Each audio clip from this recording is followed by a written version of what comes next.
कृष्ण।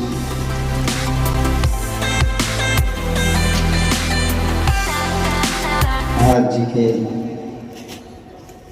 स्नेह भाव को मैं नमन करता हूँ।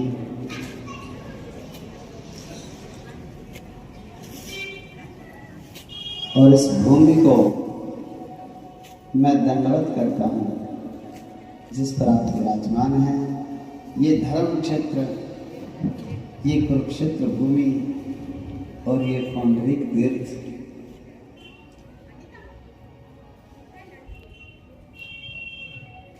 यहाँ के कण कण में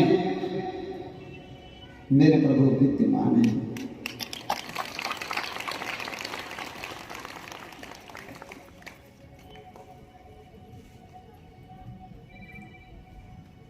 बातें तो बहुत हैं, समय का अभाव होता है, और जब सामने अपने ही घर के बच्चे बैठे हों तो माता पिता का मन करता है कि समझाते ही रहो और बंद ना हो।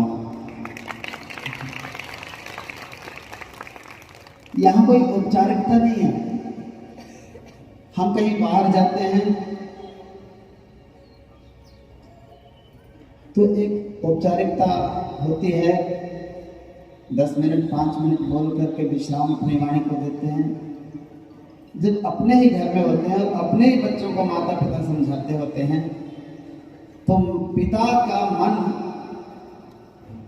ऐसा भाव रखता है कि आज ही अभी की अभी पूरा ज्ञान अपने पुत्र के हृदय में उड़ेल दूं।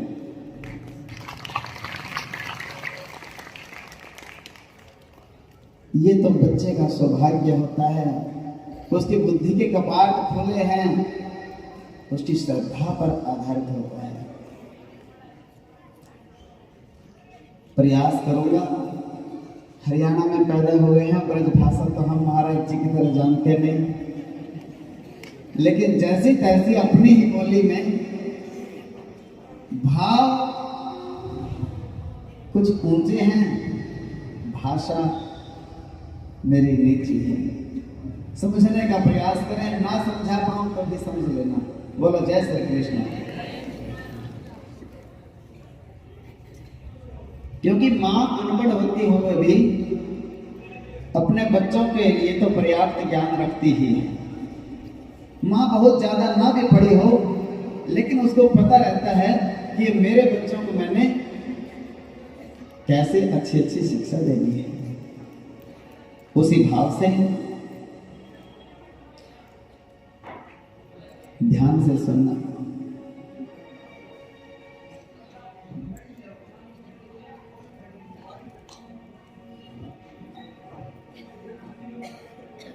सबसे पहले आप जहां बैठे हैं, कथा श्रवण करने के लिए आए हैं, आपका कथा सुनने के पीछे उद्देश्य क्या है?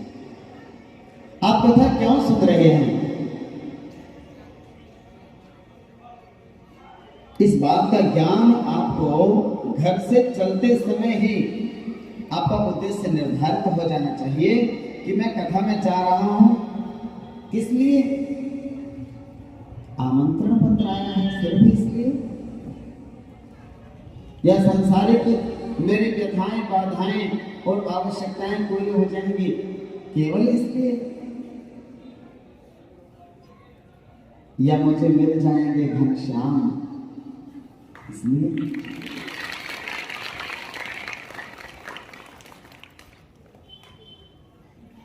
आप कथा सुनने आए क्यों हो?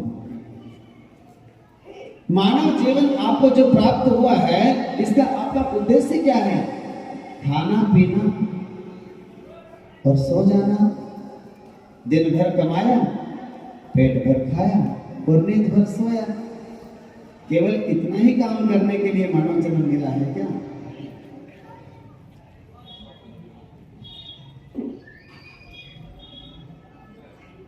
यदि मानव जन्म का लाभ लेना चाहते हो तो प्रत्येक व्यक्ति का जो भागवत कथा में बैठा है और भागवत श्रवण का अधिकारी नहीं है, जो केवल और केवल भगवत प्राप्ति के लिए जीवन रखता है,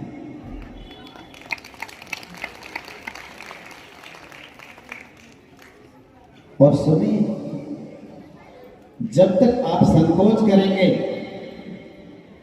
तब तक प्राप्ति नहीं हो सकती। कोई भी आपको पूछे क्या चाहिए, आप बाजार में गए और बाजार में आपसे पूछा गया क्या चाहिए, क्या लेने आए हो, अगर आप भगवान के अनन्य प्रेमी हो तो आप उनको बोलेंगे एक ही बात, मुझे तो गोविंद चाहिए। घर वालों ने तो भेजा है दाल चीनी लेने के लिए, लेकिन आप मेरे से पूछ रहे हो क्या चाहिए? भैया मेरे को तो मेरे ठाकुर चाहिए। अब मेरी चीज देना चाहते हो तो गोविंद दे दो, और नहीं तो जो घर वालों ने मंगाया वो तो नहीं दोगे आप। बोलो जय श्री कृष्ण।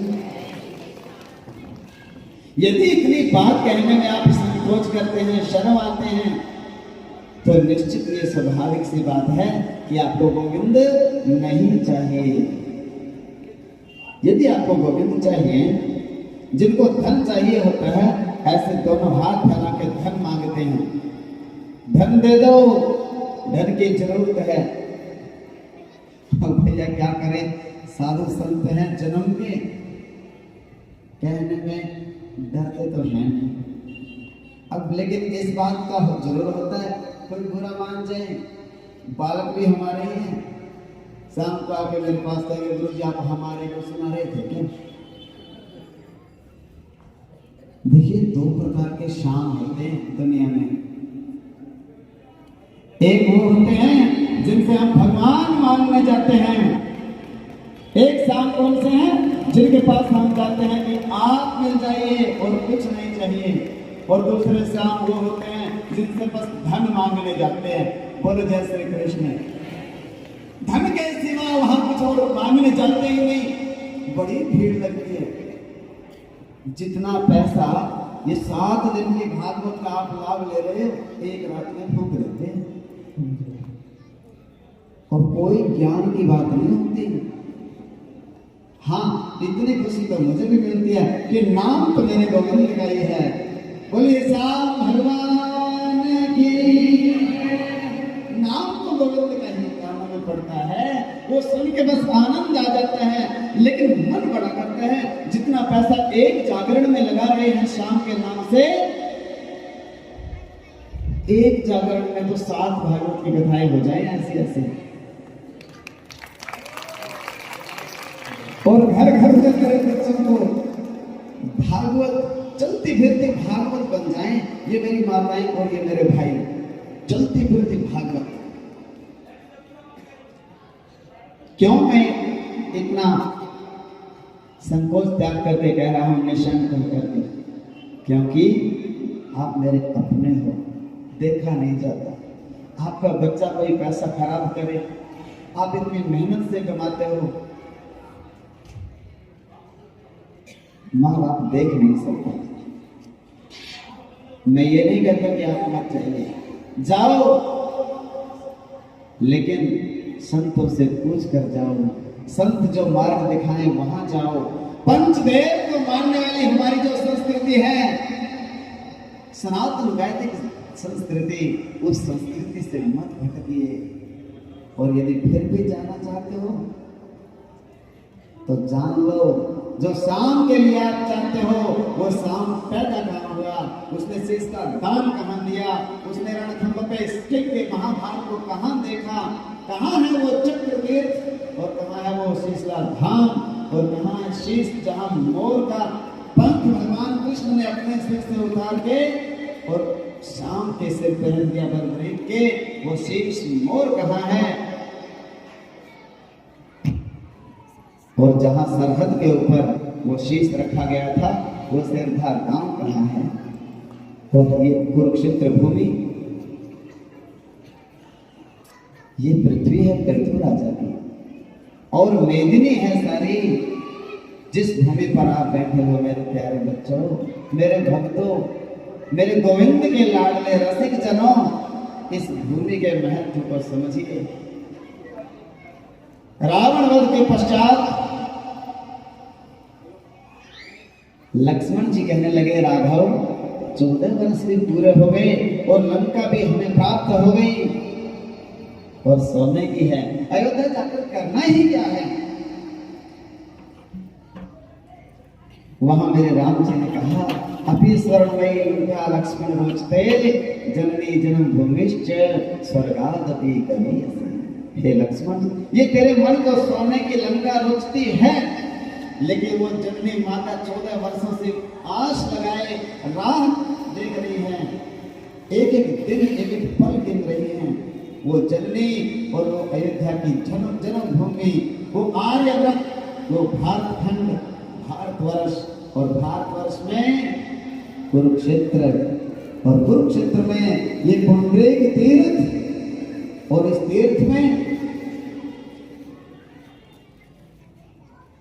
इन मंदिरों को देखो, जिन सेठों ने ये बनवाए थे, उन सेठों को इस तीर्थ की महिमा का ज्ञान था। उन्होंने ये बनवाए, आप इनकी गिनती भी कर नहीं पाए आज तक, और यहीं पैदा इसी गली में होकर के आप बता नहीं सकते हमारे तीर्थ पर कितने मंदिर हैं। ऊंचे शिखर देख करके कह सकते हो 2-4 हैं, लेकिन यहाँ की तो रच रच मंदिर है, कण कण मंदिर है, कदम कदम पर तीर्थ है। क्यों इसका विकास, विस्तार, प्रचार प्रसार नहीं हुआ? ये हमारी यहाँ के संतों से, मेरे जैसे संतों से कुछ कमी रह गई होगी, या यहाँ के ब्राह्मणों ने पूरा अपना कर्तव्य नहीं निभाया, इनका प्रचार प्रसार नहीं किया। और वृंदावन पर स्वामी श्री हरिदास जी की कृपा हो गई। श्री हरिदास संतों की कृपा के बिना वहां भी बाके बिहारी कहां थे? मेरे प्यारों, मैं आपको कहना चाहता हूं, इस भूमि के महत्व को समझिए जहां आप पैदा हुए हैं। इन तीर्थों के महत्व को समझिए। एक बार स्नान करने मात्र से मंगलम भगवान विष्णु, मंगलम गरुड़ध्वज, मंगलम पुंडरीकाक्ष, मंगलाय स्तनोहरि। भगवान का आपको साक्षात्कार हो सकता है। इन तीर्थों के महत्व को समझिए। और दूसरी बात, जो भगवत प्राप्ति करना चाहते हैं, कौन कौन चाहता है कि मुझे भगवान मिले? देखो, हाथ तो सबके खड़े हुए,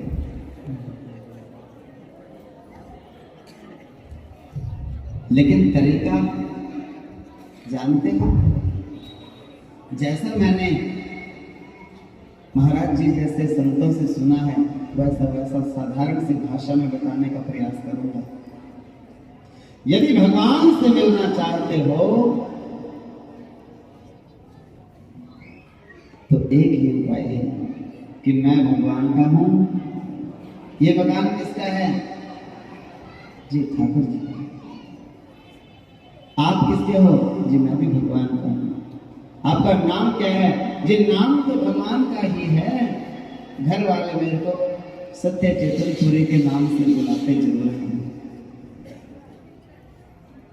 जब हर बात से भगवान को, अच्छा भगवान आपको कब मिल जाएंगे? मेरे को तो जी अभी अभी प्राप्त होने वाले हैं। यदि ये संसार कल्प वृक्ष है, हर भक्त भगवान का जो भक्त है, रसिक है, वो कल्प वृक्ष के नीचे बैठा है और भगवान प्रत्यक्ष देख रहे हैं। ये जो अपने सामने बैठे हैं ना, सैकड़ों की संख्या में लोग, इन सबके नेत्र एक साथ देखो और बस सोच लो ये भगवान का विराट रूप है। इन सबके हाथ एक साथ देख करके ऐसा मन में विचार करो, जो विराट रूप अर्जुन ने देखा था, कितने मुख देखे थे, उतने ही मुख मेरे सामने बैठे हैं। एक ही तो नारायण है ये सब में।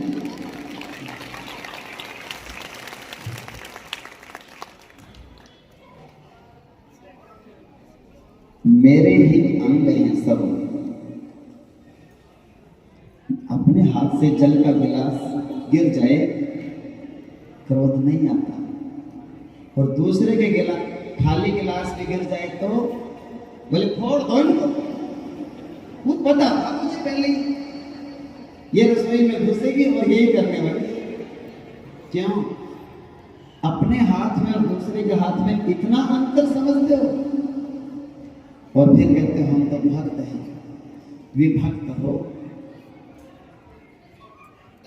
बटे हुए हो। भक्त कहते हैं जो जुड़ा हुआ है। दूसरे के हाथ से नुकसान हो गया ये सोचना है उसके हाथ में मेरे हाथ में कोई अंतर मेरे हाथ से ही हुआ है। यदि आपने ऐसा कर लिया तो आप भक्त बन गए। एक भक्त थे, गुरु जी से कहने लगे कि गुरुदेव भगवान से मिलना चाहता हूं। गुरुदेव ने कहा जाओ, आज ड्यूटी पर नहीं जाना, घर जाना, आराम से तैयारी करो और भगवान अभी दर्शन देने वाले हैं। आप अपनी तैयारी रखो। जो आपने भगवान को चंदन लगाना है, जो आपने भगवान जी की आरती करनी है, दर्शन देते ही जो पुष्पहार अर्पण करना है, आप अपनी तैयारी रखो, भगवान आने वाले हैं। वो भक्त अपने घर गया, आसन सजाया, चौकी सजाई, चंदन बनाया, उसने तिलक, फूलों के हार लेके आया सुंदर सुंदर, और उधर से भगवान चले कि गुरुदेव का आदेश हो चुका है और भक्त की सब तैयारी हो चुकी है, अभी दर्शन देने का समय आ गया है। इतने में भक्त के मन में क्या आया, इतनी जल्दी भगवान क्यों मिल जाएंगे मेरे को? 88,000 साल तब करने से मिले थे उनको, तो मेरे को आज ही भगवान कैसे मिल सकते हैं? भगवान वहीं से वापस हो गए। भगवान आ गए थे लेकिन वहीं से भगवान ने देखा इसके मन में अभी ऐसी भावना है, अभी भगवान कैसे मिल जाएंगे?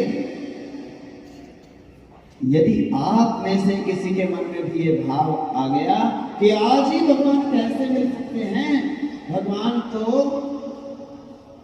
बहुत लंबे समय के बाद मिलते हैं, अभ्यास के बाद, तो आपने तो खुद ही दूरी बना ली भगवान जी से। तो शाम को गुरु जी मिले, कहने लगे क्यों बेटा भगवान के दर्शन हुए कि नहीं? बोले गुरु जी नहीं हुए। क्यों नहीं हुए? मैंने तो आपको कहा था आज ही भगवान मिलेंगे, तो गुरु के वचन को भगवान कैसे टाल सकते हैं? बोले गुरु जी मैंने सब तैयारी तो कर ली थी और भगवान जी की सुगंधी आई मुझे, भगवान जी के जैसे कस्तूरी तिलकम ललाट पटले, तो ऐसे वो जो सुगंधी थी कस्तूरी के तिलक की वो मुझे आई और मैं आनंद विभोर हो गया, बड़ा आनंद आया मुझे, और मुझे लगा कि अभी अभी भगवान प्रकट होने वाले हैं, प्रत्यक्ष होने वाले हैं। और गुरु जी उसी समय मन में एक ऐसा विचार आया कि इतनी जल्दी क्यों मिल जाएंगे मेरे को भगवान? भगवान तो बड़ी लंबी तपस्या के बाद मिलते हैं। और गुरु जी उसके बाद वो सुगंधी भी जाती रही और दिन भी ढल गया, शाम हो गई।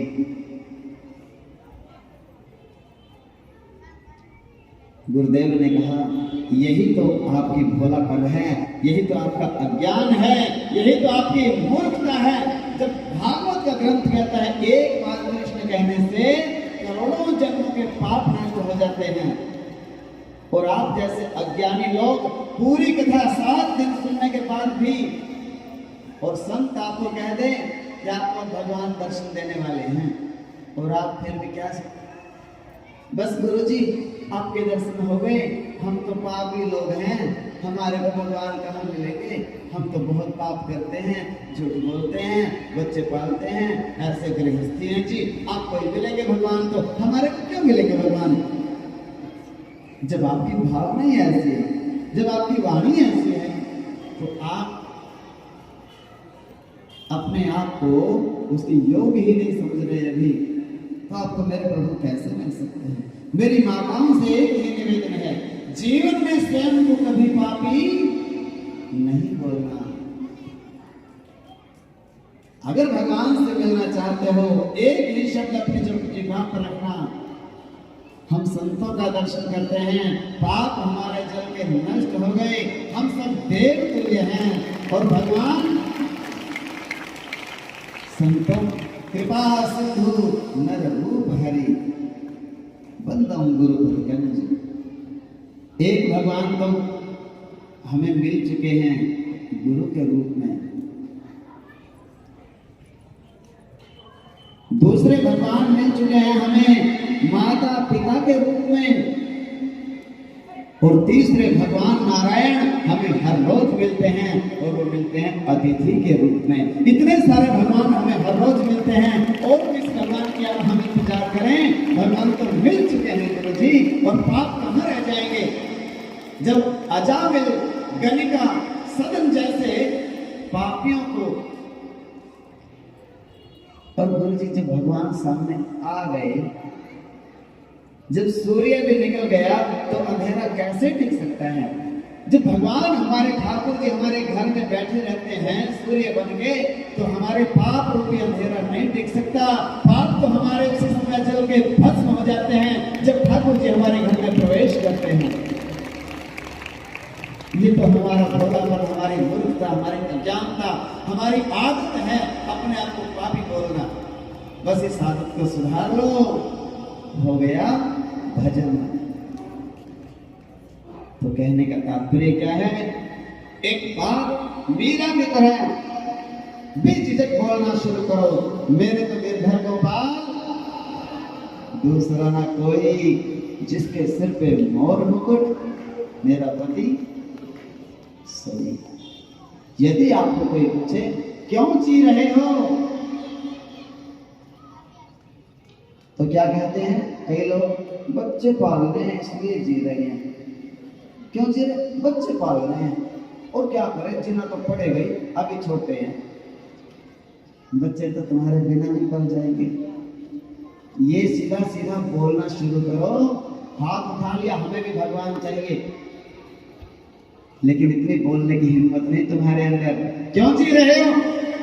भगवत प्राप्ति के लिए जी रहे हैं। क्यों जी रहे हो? भगवत भजन के लिए जी रहे हैं। क्यों मनुष्य तन पाए हो?